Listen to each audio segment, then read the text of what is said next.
What's going on? Back there on here to talk to y'all about some shit.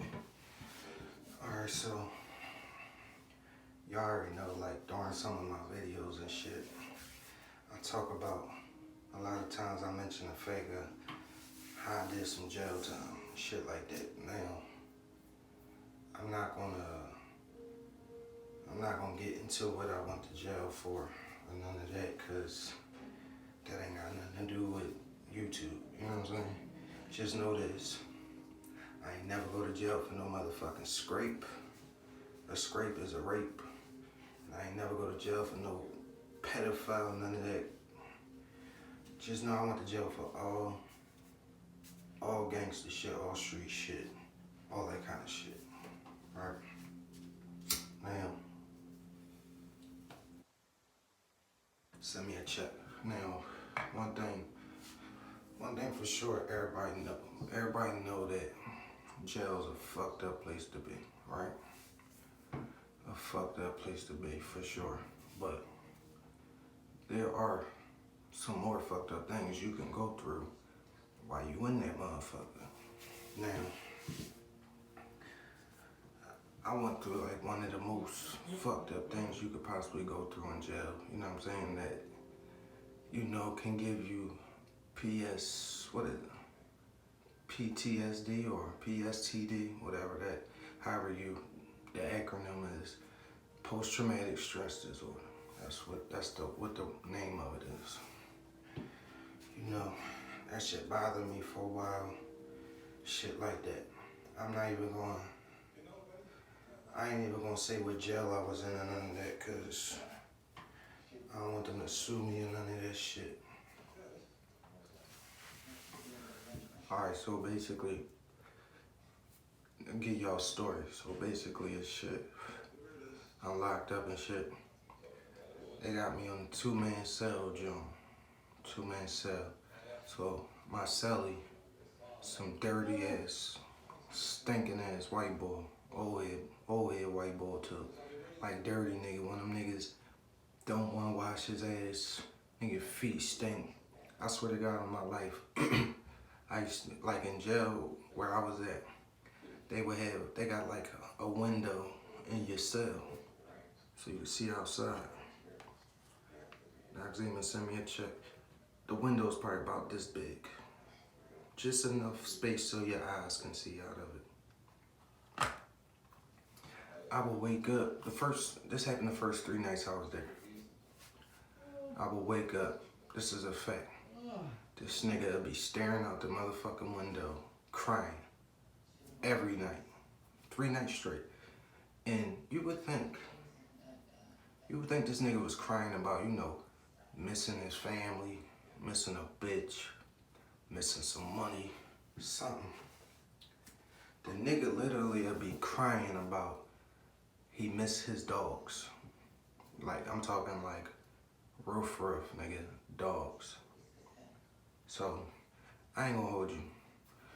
This is how I feel. When you go to jail, right, it's either 2 things you gonna be. You either gonna be a wolf or you either gonna be a sheep. It's either or. There's no in between. It's either you're a wolf or you're a fucking sheep. Me, I'm a wolf. Hands down, I go to jail straight wolf mode. You feel me? Because the way jails is out here where I'm from, you don't know if you're gonna make it out that motherfucker. So I go in that bitch like prepared to die. That's how I look at it. So I go in that bitch on wolf mode, right? So I'ma just tell you some rules of my hut. A hut, if you ain't familiar with what a hut is, in Philly we call a hut, that's your cell. You know what I mean? That's where your living quarters, a cell, whatever. So everybody's cell is different. That's your house. You know what I'm saying? It's your hut. Everybody, you know, depending on who you are, you got rules to your house. I got rules in my house. Off top, I'm getting a bottom bunk. I don't give a fuck. We could fight to the death for that motherfucker. I demand that shit when I come in, because I'm not climbing up on a fucking thing. So first day in there, I needs that. That's first rule, first and foremost.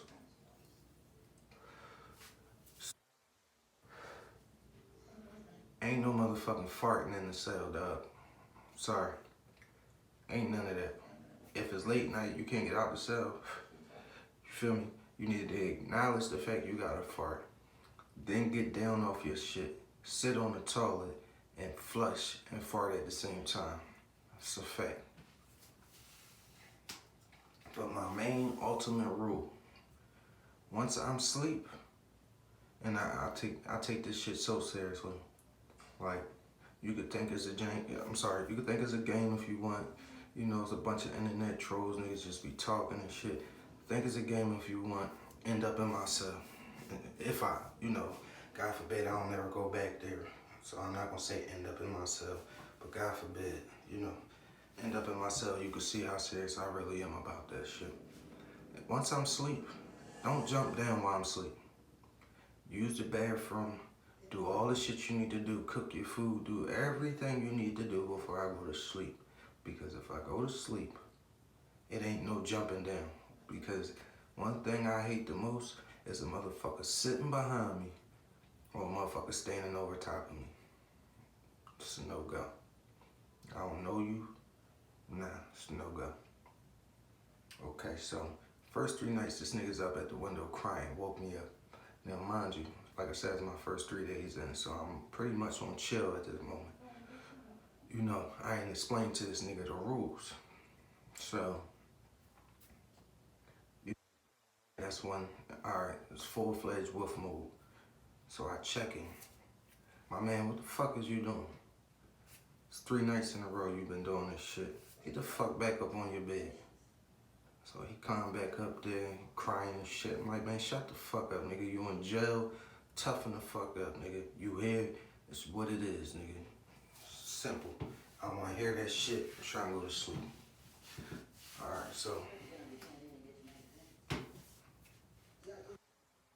Day, right? Next day I go politic with the motherfucker. Politic with a couple niggas on the block or whatever. And I see my celly out on the block. I tell him, listen, come to the hut, we gotta talk. So he come to the hut, I give him an ultimatum. Listen, it's either 2 things, bro. You either gotta go drop a slip on yourself and check the fuck out. Or if you come back in the hut tonight with that dumb shit you was on, I'm gonna have to do you dirty. And that's a fact. You know what I'm saying? Like I said, I'm in full-fledged wolf mode and whatever. So he understood. Like I said, he was an old white dude and shit. And I don't give a fuck again in jail. You gotta be a wolf. It ain't no such thing as age, elders, nothing, nigga. You a wolf or you a sheep, and that's just what it is. All right, so next couple nights, he didn't get down off his bed, none of that shit. Like, he went to bed, that's that. All right, so one night, I wake up to go to the bathroom, take a piss. Now, in our cells out here, we got like little intercoms. It's like a little intercom system. You push the button, the police is up in the bubble. It's like a bubble up top, we call it a bubble. Police is in the bubble. So when you push that, like a little light lights up and it tells them what cell is pushing the button. They push the intercom button, you can talk back and forth to the CO. So, I get up to go to the bathroom, this nigga's hanging. Like I'm talking about motherfucking sheet around his neck, he hanging and shit. Alright, now, if you ain't never been in a cell ain't nothing but a bathroom with a bed in, with a bunk bed in it. Just picture your bathroom with a bunk bed. That's what a cell is. So, I'm pushing the fucking intercom button. Pushing that shit. Cause this nigga's hanging like the motherfucker's blue. His skin is blue. I'm pushing the fucking button. Fucking CEO up there. I'm looking at him in the bubble as I'm pushing the button. He just ignoring my whole shit. Ignoring the shit. By the time I realize it, bro, this is a fact. No lying. 3 hours passed. This nigga's dead. He in there. He's done. You feel me? 3 hours passed. They ain't come check and realize this nigga was dead until it was count time. You know when they come around at night and do their count. By then the nigga was already hanging for like 3 hours and shit. So they left this dead ass nigga in a cell with me hanging for 3 hours. You feel me? That's the kind of shit you see in jail. So, all you little so-called tough, little wanna-be tough niggas, wanna-be gangsters, that's what jail like. Don't nobody give a fuck.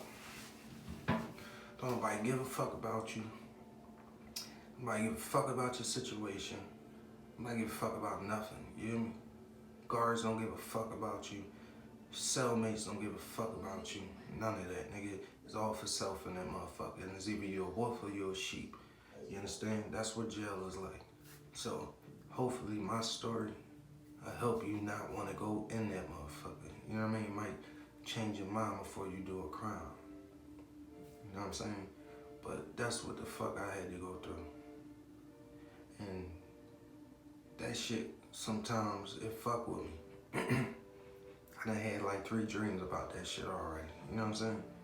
And don't get me wrong, I done seen dead bodies before and shit like that.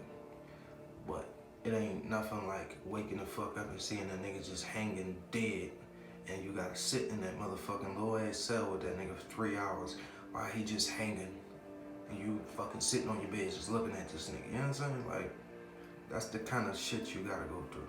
So, you know, I just wanted to share a little story of something I've been through in my life and shit. One of the few reasons make me want to change my life. You know, first thing, my children and shit. Like, you know, a lot of things I done seen, I done seen happen to motherfuckers. Like, street shit just ain't worth it, dog. It just ain't worth it. You know, we do all this shit out here. You know, them folks, they get a 2-for-1 deal out of us, man. Y'all niggas don't even understand that. I kill you, guess what? You dead, and I go to jail for life. They got 2 niggas out the way. You understand? Really, they got 4 motherfuckers out the way. Let's be clear on that. 4. I kill you, you dead. Life, and guess what? Both of our parents hurt for the rest of their life. Our children hurt rest of their life. Our women, our wives hurt rest of their life. So, you know, you gotta think about all that shit, man. Is the shit worth it? Is any of this shit worth it? It ain't worth it, bro. So, I just feel like I share a little story with y'all and shit, little situation of what I've been through and shit. Hopefully I can help somebody out, you know what I'm saying? But other than that, you know, I'm out of here. Until next time, man, stay safe, stay sucker free, stay out the way, man. And try to live right, man, do right. You understand? Listen, it's easy to kill somebody. It's easy to rob, steal, or kill. Let's start challenging ourselves, you know what I'm saying? Let's start challenging ourselves. Let's start trying to own something, ownership, you know what I'm saying? Let's try to own something, some equity, shit like that, you know what I'm saying? Like, us as black people, we don't own nothing. You know, we busy killing each other over these blocks we call our blocks, and I'm a victim of it too. Look, 46th Street, Southwest, Woodland Ave, you know what I'm saying? Look, fuck, Southwest. I claim this shit. Guess what? I don't own 46th Street. My mother don't own a house on that block. I don't own Woodland Avenue. I don't own none of that shit. But I'm really, at times, was really ready to kill and die for that motherfucker. For something I don't even own. You understand what I'm saying? So, let's try to have some ownerships. You know, black people, we need to own shit. We need to own 4 things we need to own to take care of our own. Let's try to own a school, own a hospital, own a grocery store so we can eat, and own a bank so we can finance ourselves. Like I said, robbing, stealing, killing, that shit is easy. Let's challenge ourselves to do something that's hard. And let's get some ownership. But like I said, until next time, man, I'm out. Just wanted to talk to y'all. Like I said, I'm new to this shit. Bathroom stories. That's what I call them, bathroom stories. You know what I'm saying? I'm new to this shit, man. So, like I told y'all, best light in the house, private area. Like I told y'all in the other June, you know, it's sad, but I did so much time. I'm used to being in small, secluded areas, so I feel more comfortable like this. You know what I'm saying? Like, but whatever. All right, I'm out of here. Y'all be safe, man. Have a good day.